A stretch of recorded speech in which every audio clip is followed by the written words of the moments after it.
It is 2 a.m. on the U.S. East Coast. The newest threat from North Korea, it claims to be ready to launch an intercontinental ballistic missile anytime, anywhere. That's the quote. It was just last week the country said that it was close to testing this long-range missile. Let's go live to South Korea. Our Paula Hancock is following this story in Seoul this hour. Paula, North Korea is saying that they are doing this specifically because of the United States. Help our viewers to understand the context here.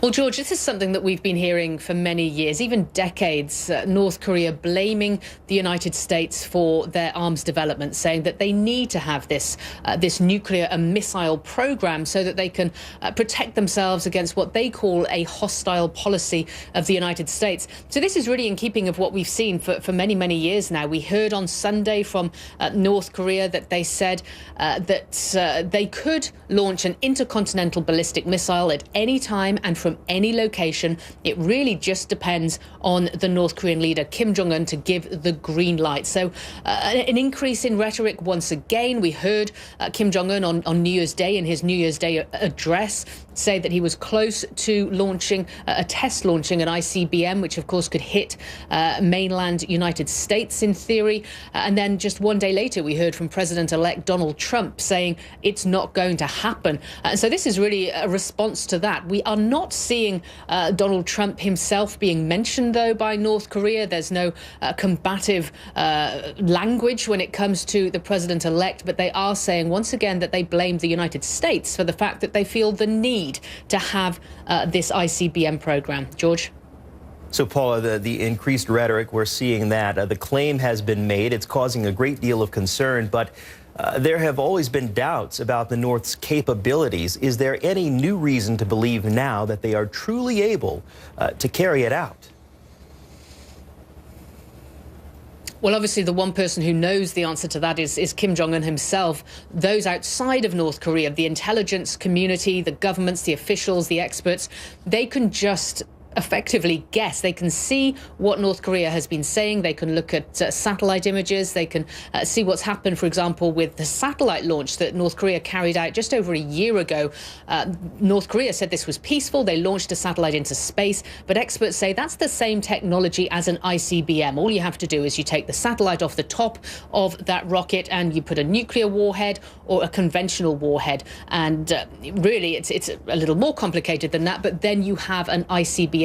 What hasn't been tested, though, at least what hasn't been seen physically, is the re-entry of this missile, the re-entry into the Earth's orbit and to be able to strike a target. That has not been proven, but US officials have consistently said they have to take what Pyongyang says seriously. It would be far too dangerous to assume that they are not telling the truth. You have to err on the side of caution.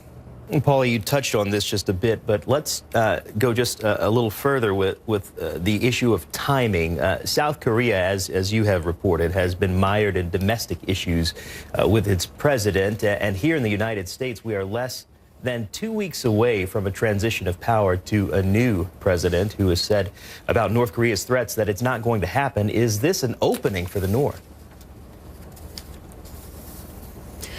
Well, it's important, I think, George, to look at the last couple of months. Until just before the US election, North Korea had been remarkably quiet. When you consider what happened in 2016, they carried out 2 nuclear tests, a myriad of missile tests, of rocket launches, and also this satellite launch back in February. So they really had been in an incredible rush to try and perfect this nuclear and missile technology. But before the election, things calmed down. We haven't heard too much that's been bellicose from North Korea. Many experts say it could well be that they simply don't know what Donald Trump's North Korea policy is. They may even be concerned about what his reaction to any missile launches or ICBM launches might be. It's the fear of the unknown. So that could well be one of the reasons that we are seeing a quieter North Korea, or at least a more well-behaved, if you like, North Korea. George? Paula Hancock's following the story for us live in Seoul, South Korea. Paula, thank you so much for your reporting.